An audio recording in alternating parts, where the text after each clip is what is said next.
The China in Africa podcast is brought to you in partnership with the Africa-China Reporting Project at Wits University in Johannesburg. The ACRP aims to improve the quality of reporting on Africa-China relations through reporting grants, workshops, and other opportunities for journalists. More information at africachinareporting.co.za and our dedicated training website at africachinatraining.com.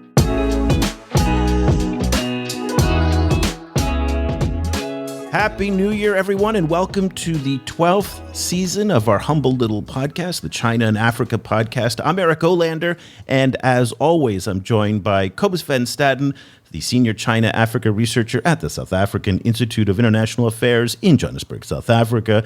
Happy New Year to you, Cobus, and welcome again to our 12th season together. Can you believe it? We've made it this far from 2010 all the way to 2022. Unbelievable. It's wild. Yeah, thanks so much. Happy New Year. Before we get started today, I want to welcome all of our new Patreon members, John, Carrie, Lynn, so many more. It's great to have you part of the community. Everyone, by the way, in our Patreon community gets our weekly digest, plus regular news updates and our Zoom calls that we've been doing with folks around the world. It's great to have these fantastic conversations with so many smart people. We've been really enjoying this. If you want to join and support our show, head over to patreon.com/China Africa Project. Cobus, as you're no doubt fully aware, the day after Christmas this year, Anglican Archbishop Desmond Tutu passed away at 90 years old. Now, a lot of our younger listeners may not be familiar with who he was and why his passing was so important. Tutu was among the last of the giants of the anti-apartheid movement in South Africa that brought an end to white minority rule there. That was back in the early to mid-90s, a period that kind of started in the early 90s and went to 1994. He was a Nobel Prize winner, the first black Archbishop of Cape Town. He led the Truth and Reconciliation Commission that became a model for the world in post-conflict stabilization. Let's just say that his accomplishments were far too many to list, but what's most important is that even late into his life, he remained a tireless advocate for human rights and oppressed minority populations around the world. So with that in mind, Cobus, it took me a little bit by surprise that both the Chinese Foreign Ministry in Beijing and the Chinese Embassy in Pretoria both issued their condolences to South Africa for Tutu's passing. Now, normally, that's pretty standard diplomatic protocol for someone of Tutu's stature in any country. But Tutu was a longtime outspoken critic of China's, particularly on the sensitive issue of Tibet. In fact, for much of the past 20 or so years, he developed a very close and very public relationship with Tibetan spiritual leader, the Dalai Lama. They even wrote a book together, they appeared in countless videos together, and Tutu applied his considerable moral power to the Tibetan cause. Now, Tutu was also a central character in 3 ultimately unsuccessful invitations for the Dalai Lama to visit South Africa, and each time the Dalai Lama was refused entry. Cobus, you remember back in the early days when we were doing the show and this was an issue, the South African government gave all these different excuses as to why the Dalai Lama was not going to be allowed to enter the country.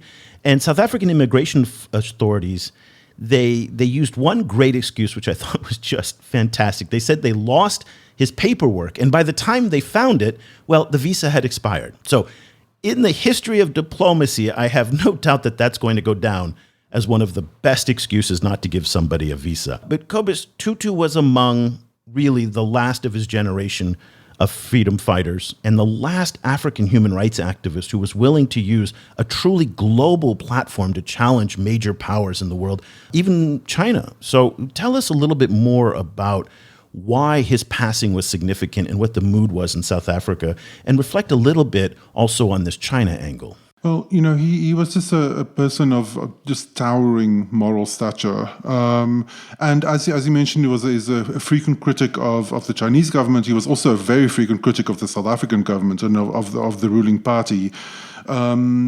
And the moment that you were referring to when they were kind of dragging their feet trying and losing the paperwork of the Dalai Lama was happening, as we'll discuss today, during a moment when there was a sharp increase in engagement between South Africa and China. So it marked that kind of historical moment, and Tutu was part of that moment.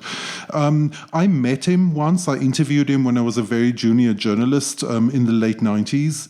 Incredibly nice, like the nicest person one could possibly imagine. It was like gracious, kind, friendly, interested, like patiently replying to these kind of dumb questions I was asking.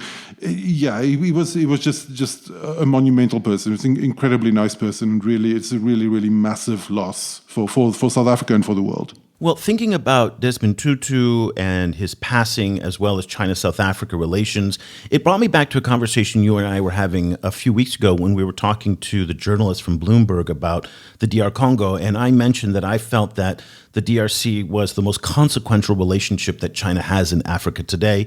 You challenged me on that and said, wait a minute, South Africa remains the most important relationship in a much more comprehensive way. When we think about the vast size of the ethnic Chinese population, the corporate importance that South Africa plays, it's the gateway for so much of the trade that China does with Africa. All of Southern Africa goes through the port of Durban. There's a big manufacturing hub. There's a big military security relationship. The ANC and the CCP have a very close relationship. So when we start adding up the different facets of China-South Africa relations, I think I'm going to correct myself and agree with you on the fact that China-South Africa relations do, in fact, remain the most consequential of Beijing's engagement in the entire African continent. So with that in mind, we thought it would be a good idea to start our first show of 2022 looking at China-South Africa relations. And for that, really, I've been excited for weeks to have this conversation with Phiwokuhle Mnyandu, who is a lecturer in the Africa Studies Department and the Department of World Languages at Howard University in Washington, D.C.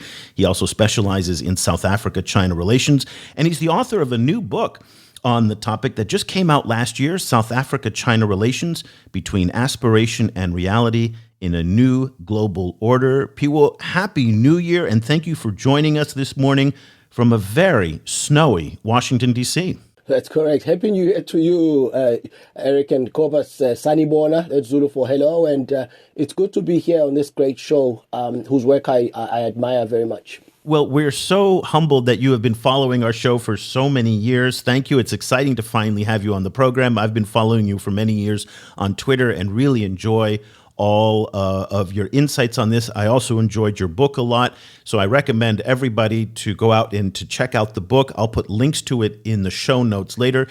Before we get into the politics between China and South Africa and some of the themes that you raise in the book, I'd like you to reflect a little bit as a South African on Desmond Tutu's passing and any insights that you might have on this relationship between Tutu and the Dalai Lama and his relationship with China. Yes, as someone who grew up under apartheid, and I saw it fall. Right before apartheid fell, there were three types of people. There were the ones who were in exile. We never knew when they were coming back. It's very difficult to appreciate this fact now. Sometimes we thought they would never come back. There were the prisoners, Nelson Mandela. We never thought he would come out. Again, difficult to appreciate this. But then there were the people who are in South Africa, the vast majority of people, the ones who were at the tip of the spear of apartheid. So if apartheid was bad, which it was, they were the ones who felt it first. And there was one figure whose presence is immutable in this majority of the body of politic of South Africa. That's Archbishop Desmond Tutu. And so this is a person who, if there were any violations, you'd see him being violated on TV. So you were left with no doubt that this is a person who's a hero, is a person who's done a lot for the country. And more so then, as we saw apartheid disappear, and then we were left to contend with the new South Africa. Guess what? As Cobus has said, rightly so, he turned around and said, you guys are corrupt in this government. You're not working for your people. You're going to be worse than apartheid. And so he was a voice of reason, a consistent one throughout his life. And so we say, hamba kahle, that hamba kakuhle, that's Xhosa for farewell, and a very, very well-lived life for this South African at least. Yeah, just also completely kind of co-signing and echoing these sentiments. I was wondering what you made of the issue that Eric raised about the Chinese embassy, kind of not kind of like missing the opportunity to also kind of express their condolences. I thought it would just it would just look so small of them to not express condolences that they probably decided, oh, whatever, and they just kind of went with it. Like, what did you make of it? The Chinese diplomacy in South Africa has matured a lot from the time when the Dalai Lama was last in South Africa in 1996. Remember, in 1996, South Africa has no, well, at least by law, de jure, has no formal relations with the PRC, and the Dalai Lama shows up, which antagonized the PRC, and so the friendship between the Dalai Lama and Archbishop Tutu.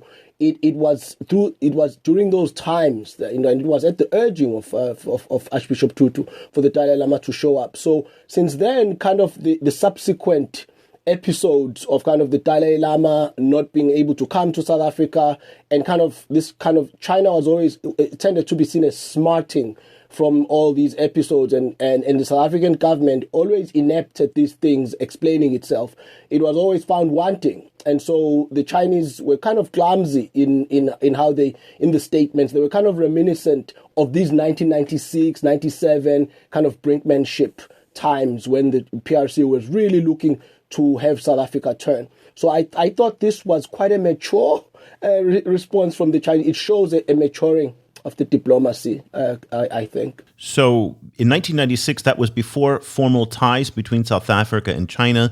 The two countries established formal relations in 1998 on January 1st. And in the time of diplomatic engagement between the two countries, the Dalai Lama was refused entry all three times. So it's a little bit confusing. So his visit in 96 was before they had diplomatic relations.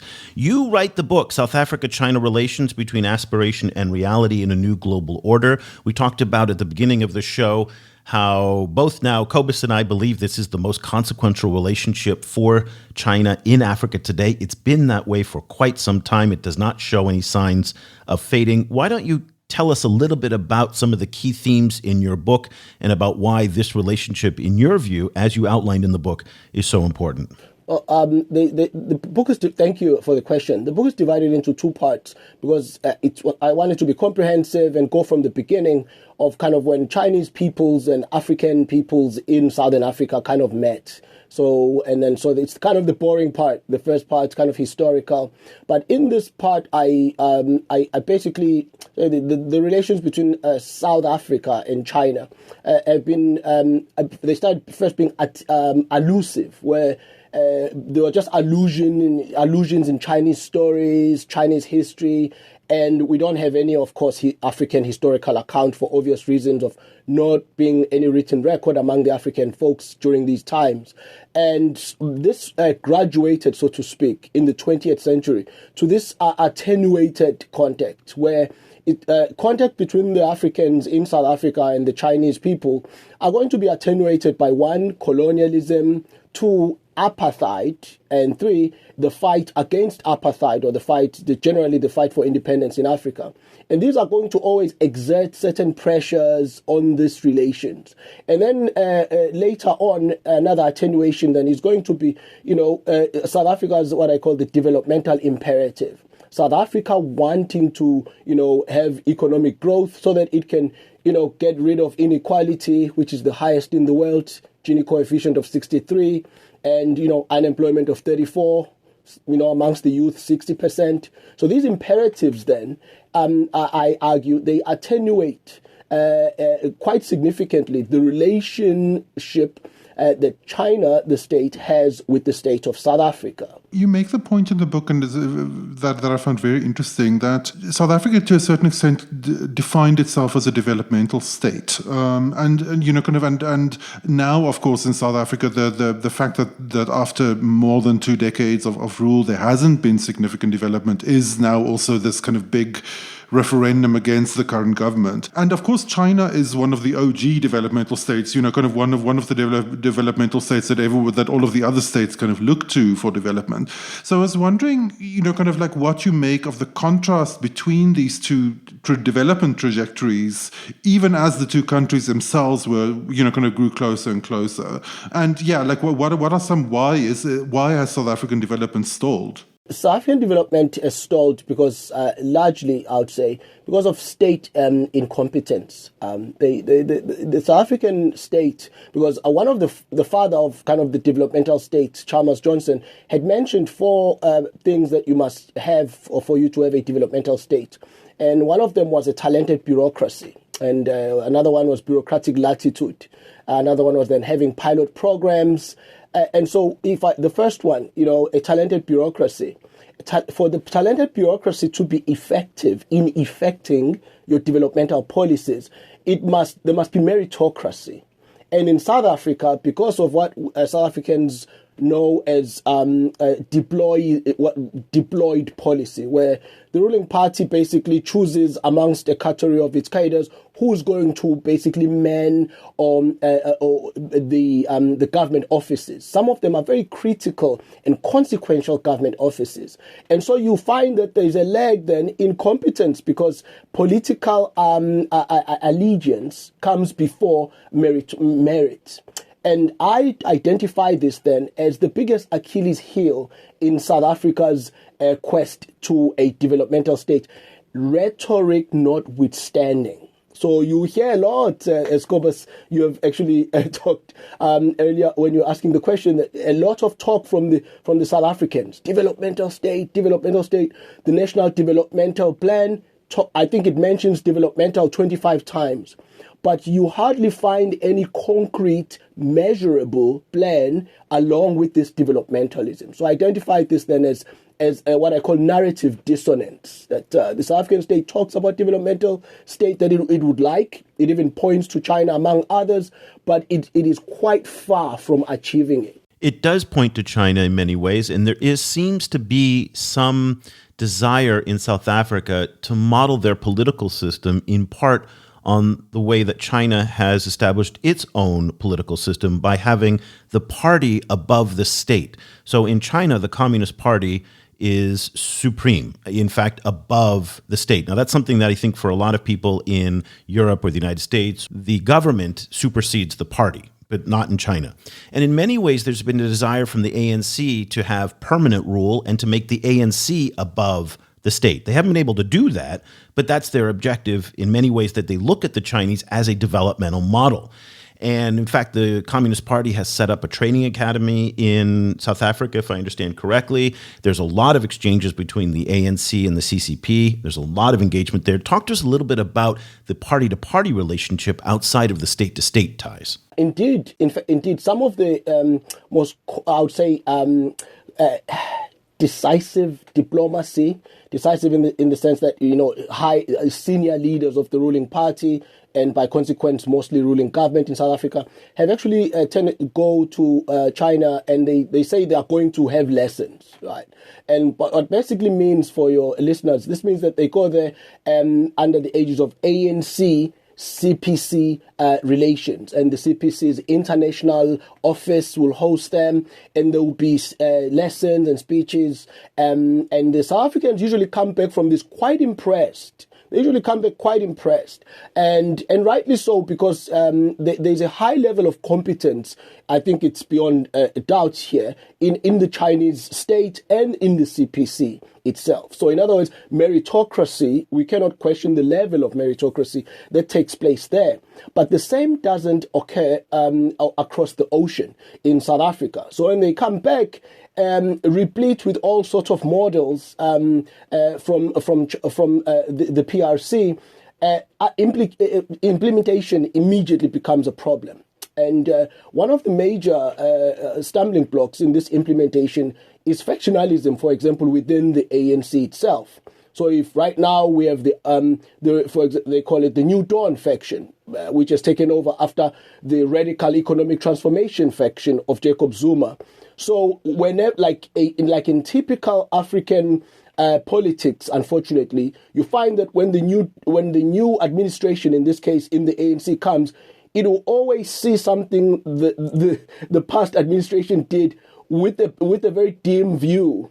And so whatever model they may have learned on on some of these things, it will always be found wanting thanks to factionalism within the ANC.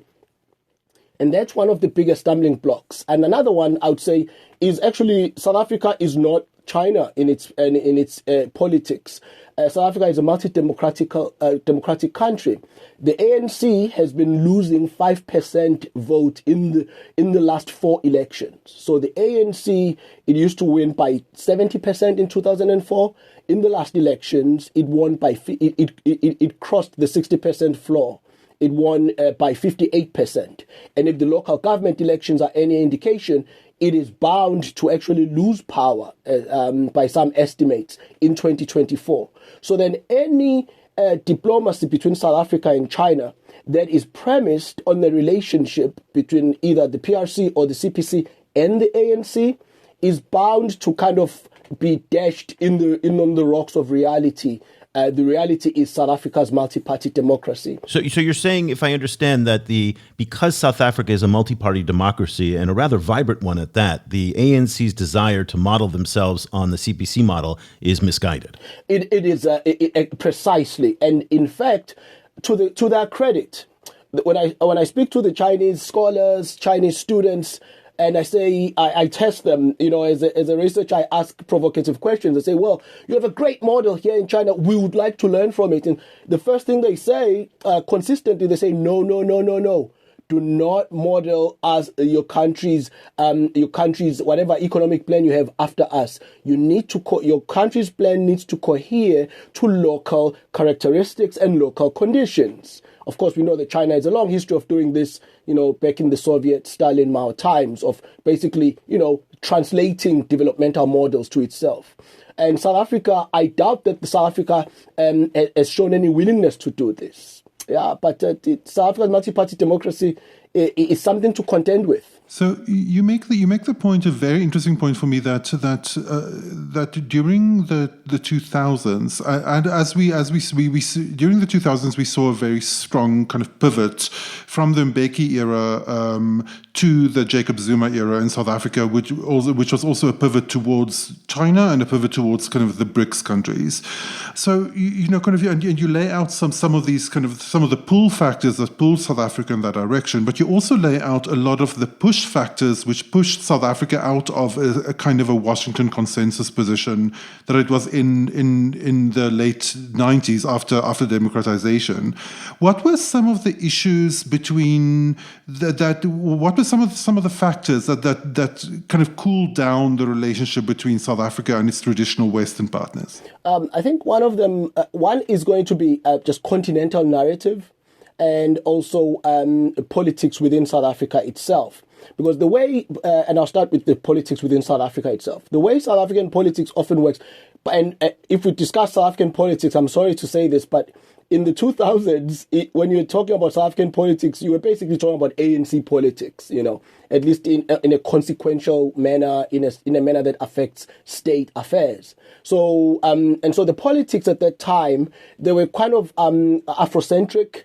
They wanted to build this African Renaissance that Thabo Mbeki dreamt about, and it would be based on economic growth, and this growth would be premised on this NEPAD peer review mechanisms. Of course, the first stumbling block to this growth was capital. And so I highlight this then as being one of the push factors, the lack of developmental wherewithal emanating from the fact that FDI went down remarkably during this era. So what the Western world was kind of talking about, they were kind of not doing. It wasn't finding traction in the continent. Secondly, then, this continental environment. Well, guess what? South Africa or Africa has a cornucopia of democracies or non-democracies. And usually when people were, I remember an example of the Gambia. they were ruled by a strong man called, I think, Njame. He was very vocal against NEPAD. In other words, this growth that's going to be based on cooperation, it's going to be kind of guided by the same principles as kind of emanating from the global north. Well, he said these are neo-colonialist views. These are European views. And so that was one of the stumbling blocks that kind of met South Africa's efforts at that time. This narrative, they were not able to overcome the narrative. And lastly, some of the presidents that signed on to this kind of European-led growth initiative were people like Wade of Senegal, an authoritarian leader. So I would say it was bound to kind of fall short. And this set the stage for these push factors to come into effect from Beijing. Let's pull back the focus a little bit from South Africa to look at the continent as a whole. As you know, Chinese Foreign Minister Wang Yi has begun the new year with his annual tour of Africa.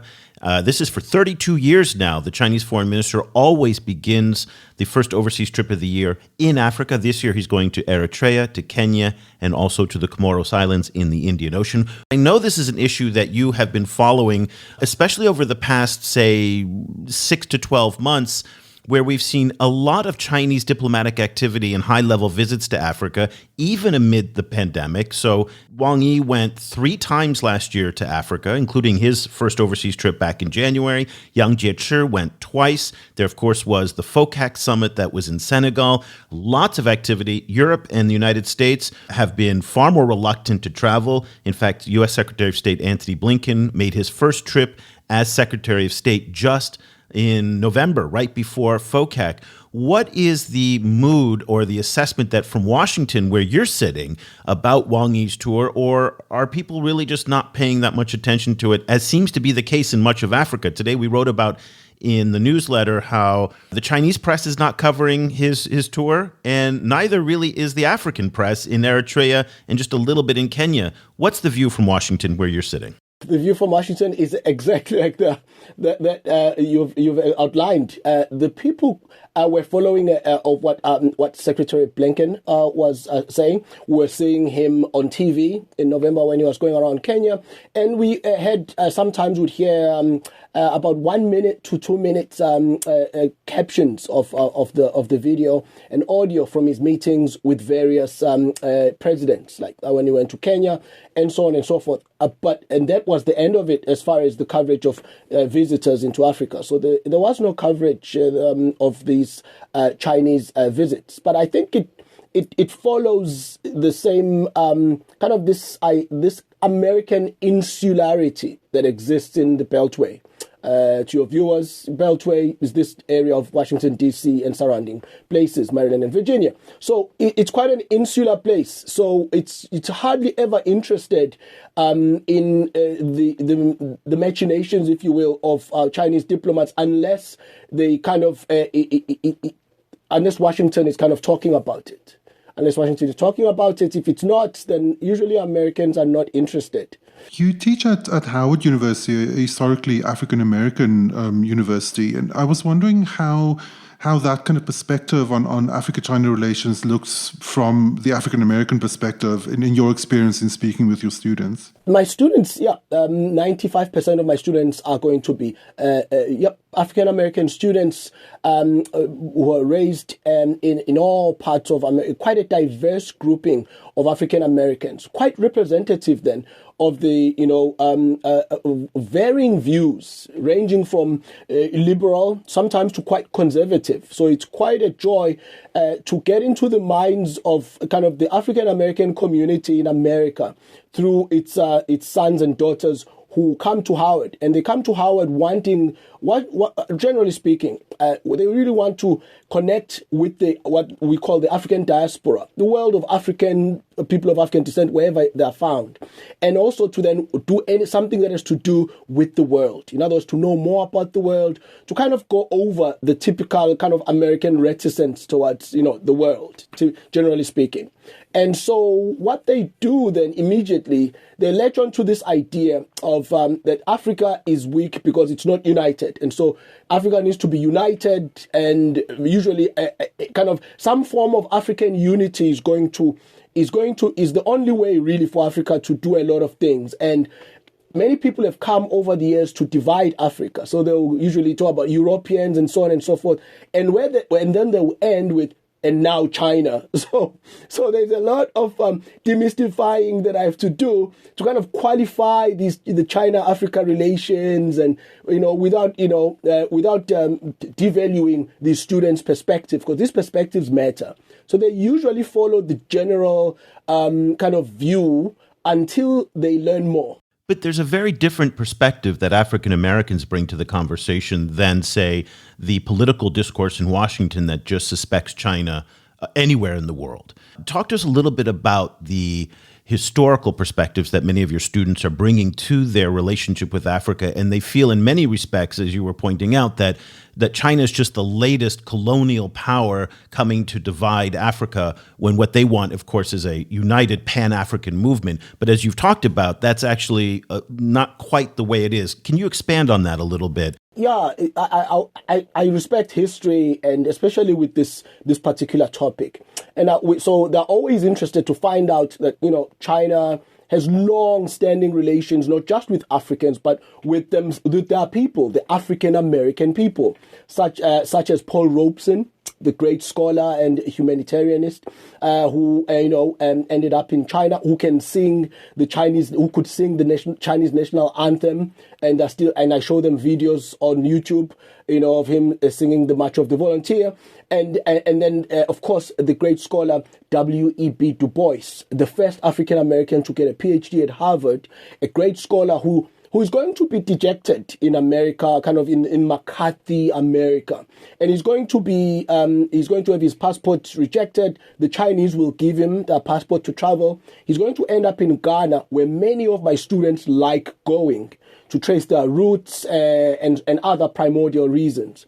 And so he's going to die there, and he's buried there in his house, and students immediately become interested then in the richness of the relations that Chinese people or China have had with African people in Africa and in the diaspora.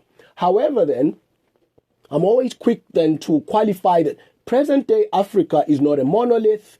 There are some very bad countries in Africa, or badly run countries. And so the idea then that China will come and meet or have relations with one Africa, we must disabuse ourselves of, and so that usually begins a conversation, and it starts off a whole bunch of research questions for the students, and it's usually a start to a good thing. Kind of in your time in Washington, how have you seen the discourse in relation to China and Africa changing? Kind of over the time that we've been covering the issue, we've seen, for example, a kind of a strong uptake of the China, of commentary, frequently very kind of misguided kind of commentaries on China-Africa relations by the right-wing media. So kind of we like during the time that I've been covering it, I saw the first time that it became a kind of Fox News talking point, and then several times after. So I was wondering, from your perspective, like how has the kind of like the kind of within the Beltway kind of view of China-Africa relations shifted during your time there? I guess in life you don't get what you want, but you get what you need. Because I always want, nuanced view of Africa-China relations. Ever since I, started studying this area, and so I try to teach that and highlight that in my research. And so what you get then is that there's always a reaction to the right wing media in America, especially when I watch again my students, African American students who are Gen Z, who are going to go and work in government, NGOs, and represent this country of theirs. They still have a very complex relationship, of course, with America and American society. And one of them is this this kind of right wing narratives that kind of sometimes is nativist. And so they often have a reaction to this narrative. So any narrative that's going to come about China from Fox, my students will will have an almost visceral reaction. In this visceral, then, I'm coming to the part where you get what you need. In this visceral reaction comes an opportunity for the students to understand the true nature of China-Africa relations. And some work has been done on this, or some scholars have started looking into how Generation Zers actually, they don't view China as just naturally bad, unlike kind of the right-wing media would have them view China. They don't view China as just as just marauding around the world without being kind of without a countervailing force. They may not know what that is, but they kind of they have a more nuanced view of China in the world. And the extent that Washington is now full of these young students who are coming up, or young practitioners of foreign policy, I think the view is now far different than when I first came in Washington 10 years ago. 10 years ago, you wouldn't hear a nuanced view if you attended a think tank session, but now you do. And also, I would say the inclusion of Africans in the conversation has also really amplified this view. And I think platforms like yours is actually contributing to this, because your platform, I see the most number of African scholars and practitioners in any platform on China-Africa, whether it's in Africa or in China or in America, certainly. Well, that's very humbling. And that's why we've been doing this, is to help inform the debate and the discourse, which is why it was so frustrating and disappointing for us. And I think if you listened to our end of year program last year, we reflected on this when your compatriot, Trevor Noah, did a 10-minute segment on China-Africa. And it was just as pathetic as you've ever seen coming out of right-wing Breitbart, Fox News media. And it was just littered with inaccuracies. And in many ways, it was despairing, because it reflects the fact that the discourse in the United States really isn't moving forward. And the debt trap narrative remains pervasive, and it remains deeply embedded. It reminds me a little bit, I have a number of relatives who watch Fox News.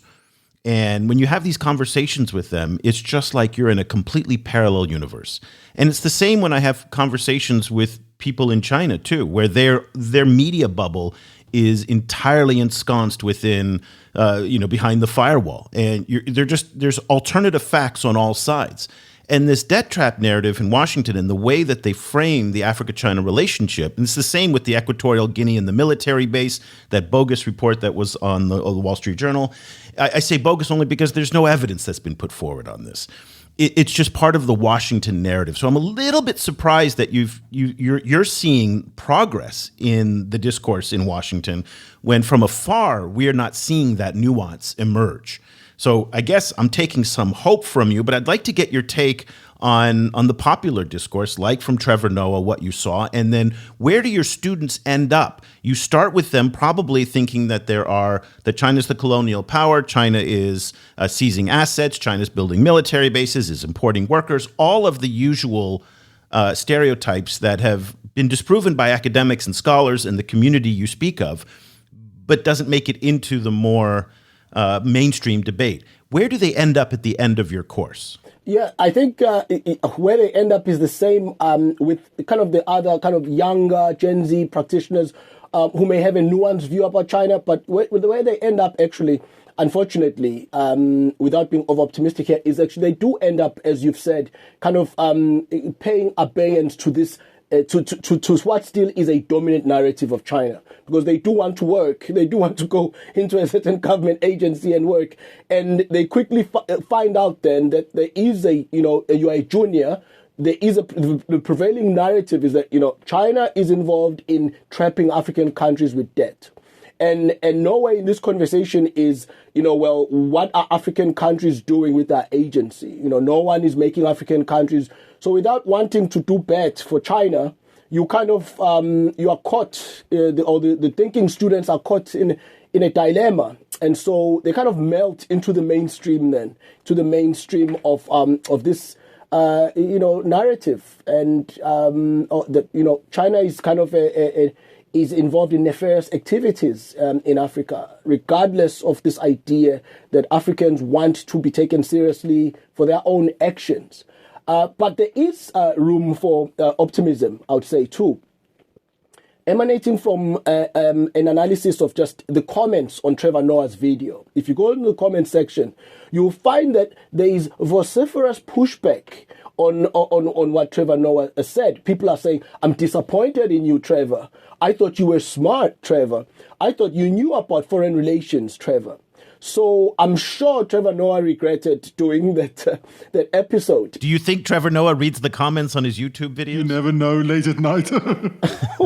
That's a great question. Maybe, I don't know. I hope that he got that message. We don't need him to read them. We just need the people who would like to know better to read them. Bring the conversation back slightly to South Africa. You make the point that in the late 2000s there was this moment where South Africa, together with the other kind of BRICS countries, were kind of moving away from traditional kind of governments clubs like the G8, and the kind of launching of the BRICS with South Africa, was seen as this kind of momentous moment, this kind of shift, in the international order.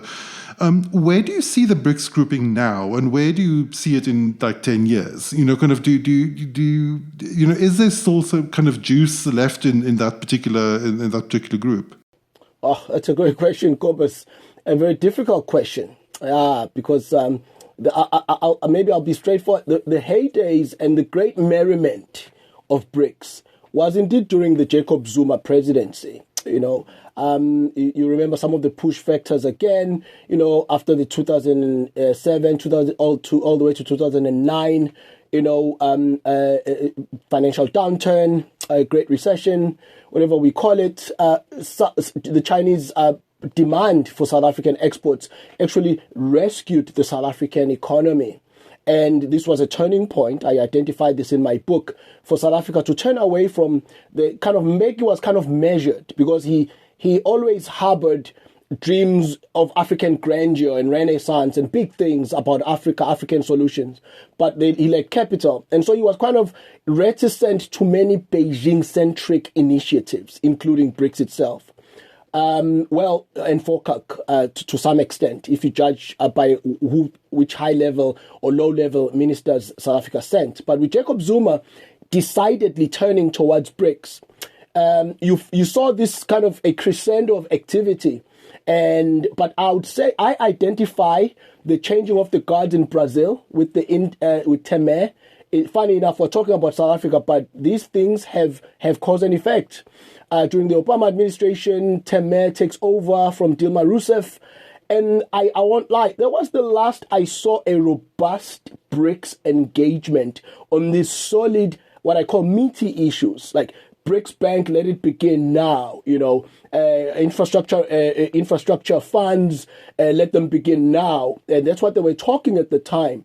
But you saw a lot of slow walking. And I would say also, I identify the complicated relationship between China and India, and Prime Minister Modi assuming office in India, and then South Africa, the complicated relationship then, the Zuma being thrown out of power by the ANC, and then the new dawn coming in, Ramaphosa, who quickly recognized that there is an immutability to South Africa's close relations with China. However, he doesn't have to do everything. He doesn't have to be excited about everything that has to do with South Africa and BRICS. And so I would say then, to answer your question, where I see BRICS right now, is kind of, it's a slow pace. It's a slower pace than we've seen. And thanks to some of these factors I've outlined. Okay, let's end our discussion on a look forward. You are the first guest of the new year. Every guest that we have in January, we're going to ask the same question. What do you see ahead in the year 2022 for Africa-China relations? It's going to be a bumpy year in terms of COVID-19, the U.S. great power rivalry with China. What do you see ahead in the coming year? I've been paying a lot of attention to Twitter and the what I call narrative battles on Twitter between kind of like Chinese high level diplomats and their Twitter accounts, whoever runs them, and now even like this Chinese SOEs now have Twitter accounts that are in Africa, and then private citizens. Some Chinese netizens, wherever they're based, but some may say bots, but they're quite involved. So what I see is actually an escalation of the narrative battles, I'll call them, on Twitter, and actually a more forceful. We've already seen this in 2021. A more forceful pushback. And a more nitpicking, if you will, anything that kind of the West does, especially on human rights, I see that being made a lot of hay being made of that, especially the justice movement in the United States. And I always tell when I talk to my American friends who are diplomats that how America treats black people in America is no longer an American thing. In other words, the American people as the law and order, American people and American law enforcement relations with the black people. It's now an international relations fiasco. That can be exploited, and that is exploitable in these narrative battles by China. We've seen some mention of it. We've seen the human rights reports, and I say then we'll see more of this. Watch the narrative, and the Chinese are becoming more sophisticated. It started off kind of with blunt force Twitter account. They kind of like sounded like old sloganeering, but now they are quite more sophisticated. They're more nuanced, and so I'm looking forward to studying these, actually, and America's reaction to them. The book is South Africa-China Relations Between Aspiration and Reality in a New Global Order. Phiwokuhle Mnyandu is the author and also a lecturer at Howard University on Africa-China relations. Unfortunately, Phiwo, your book, it's so painful. I say this every single time I look at the price for your books, for these academic books on Amazon. The Kindle edition is unfortunately a little pricey at $45, and then the hardcover is at $95. Why won't academic publishers bring the prices down for these books so we can actually buy them? It is really one of my pet peeves. So I hope that if you're in a library somewhere, it's there, or if you're on some kind of expense account, you can go ahead and sign up and get the Kindle edition of it. Phiwo, it was great to have you. I recommend everybody to go out and get the book. You are active on Twitter yourself. Where can people find you on social media? They can find me at Mnyandu. At Mnyandu on Twitter. And I promise my next book on African students in China will be cheaper. I promise. Yes, that would be great. Listen, this is worth $45. So it's a good read. It's an important read. There are not many books on China-South Africa relations. So this is really important. So if this is a topic you're interested in and your library does not have it, don't be cheap. Go out and support professors and lecturers and scholars like Phiwo. They need all the help they can get these days. Phiwo, thank you so much for taking the time to join us. We really appreciate it. We'll put links to your Twitter account and also the Amazon link in the show notes. And we really appreciate you joining us for the first show of the year for us. Baie dankie, Cobus, tot ziens. Thank you very much.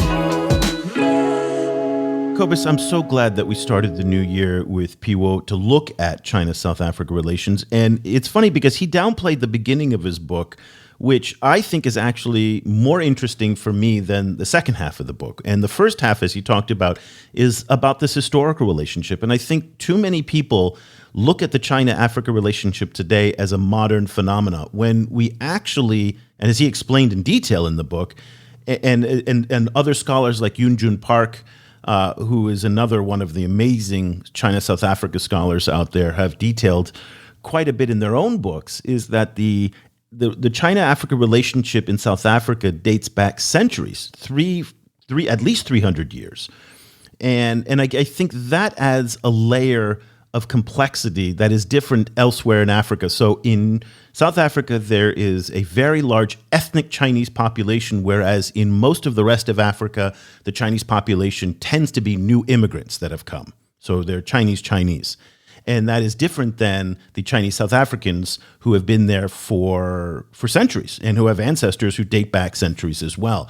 That to me is so fascinating, because what ends up happening is that when we talk about the Chinese in Africa, and I put air quotes on, which you can't see, but when you talk about the Chinese in Africa, it folds everybody up into one little bundle.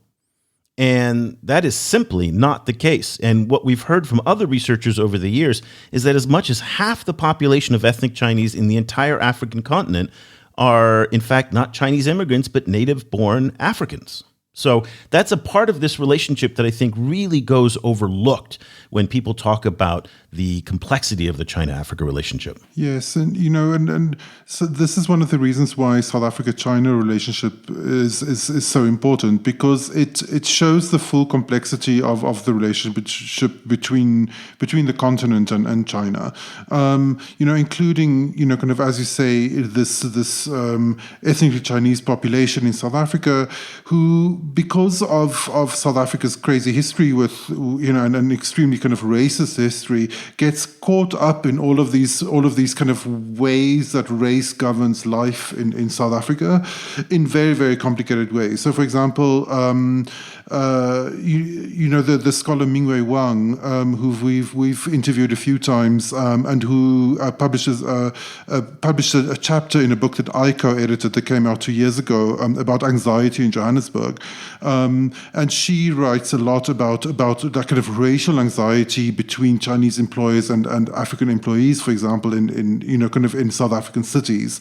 So it's an incredibly kind of complicated relationship, and a really important one to unpack, I think. One of the issues that we've been following over the past 6 to 9 months is there's been a noticeable increase in violent crime against ethnic Chinese in South Africa. Now, to be fair here, there's been an increase in crime in South Africa as a whole. So it's not always entirely clear if the victims of these criminal attacks, and these, in many cases, they've been murders and they've been robberies, if they've been singled out because of their race, or it just happens to be that everybody is subject to crime in many parts of South Africa. So in Newcastle, which is in KwaZulu-Natal province, there's a very large Chinese population there. There have been quite a few instances lately, but it's one of the things we've been tracking. And again, it is very difficult to separate out who is being attacked for what. But there has been a xenophobic crime against Chinese. I think it was in Durban a few years ago. There were xenophobic riots. Chinese were victims of that as well. So again, it taps into this very complex history that is oftentimes very difficult to understand, but one that is absolutely fascinating to follow. Yes, there's no easy line to draw between race and crime in South Africa, kind of in any way, particularly kind of when one also considers that the vast majority of victims of violent crime in South Africa are black, and those kind of, that form of victimhood receives a lot less attention, kind of than others. There's also South Africa has these occasional kind of outbursts of xenophobic violence, where, as you say, Chinese shops are sometimes targeted. But what we've seen over the last few years is that there's this trend that you've identified of these kind of violent robberies of Chinese business owners stands in contrast with the fact that during widespread xenophobic outbursts, Chinese businesses may be targeted, but we don't really see Chinese community members targeted so as much as one sees, for example, Ethiopian small business owners being targeted. So it's a really complicated situation, and kind of and with it comes again very racialized ideas of who, for example, keeps money in their houses, who is just rich because they because of racial identity. It's a real kind of like complicated kind of web of issues. And to that end, there's been growing concern within the Chinese government about the security of Chinese expatriates in various African countries. Last year in November and December, the Chinese embassy in Kinshasa gave an order for its residents in 3 eastern DRC provinces, Ituri, South Kivu, and North Kivu, to evacuate. Also, at the end of last year as well, there was a really interesting meeting that took place between the Ministry of Public Security in China and all Chinese diplomatic missions in Nigeria with the Chinese business community to talk about security and protecting Chinese personnel and property in Chinese enterprises. So it looks like that protection against crime in various African countries is rising on the priority list, and it's probably going to rise in the diplomatic communications between China and various African countries as well as instances of crime increase. Before we go, let's give you a little bit of a layout of what we've got planned for later this year, and we've got some super exciting things. As I told you at the beginning of the show, we have this fantastic Patreon community that is growing. It's becoming increasingly dynamic. The Zoom calls that we're doing are really fun. We're trying to do them at different times of the day so that we can get people from different parts of the world. But one of the fun parts of it is when everybody starts talking to each other, and it's just connecting people who are interested in global affairs and Chinese affairs. Again, if that's how you'd like to engage with us, and also your support for us is so appreciated, go to patreon.com/China Africa Project. You'll also get our weekly digest with your membership there. If you would just like the weekly digest and you want to get a subscription to the show, you can do that on our website, and you can also sign up for the daily newsletter that we produce. And beginning in February, we're going to start producing content in French and in Arabic. We're super excited about that. Those sites are going to launch later in March. And in March, we're also going to start doing a lot more live with Cobus and also with our new French editors and guests on both Twitter Spaces and on Facebook Live and YouTube Live, doing much more video. So we want to expand the conversation on these various social platforms in video and live audio on Twitter Spaces. So some really cool things. If you want to subscribe and be a part of everything that we're going to do, go to ChinaAfricaProject.com/subscribe.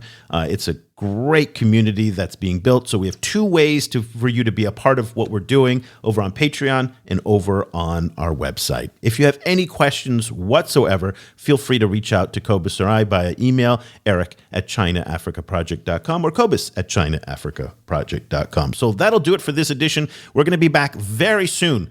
Again, not a week. We're actually going to be back in 24 hours with yet another show. Our recording schedule this week got a little bit messed up because of the holidays, but we're going to be looking at Wang Yi's tour in Africa with Oscar Otele from the University of Nairobi. Until then, for Cobus Van Staden, I'm Eric Olander. Thank you so much for listening.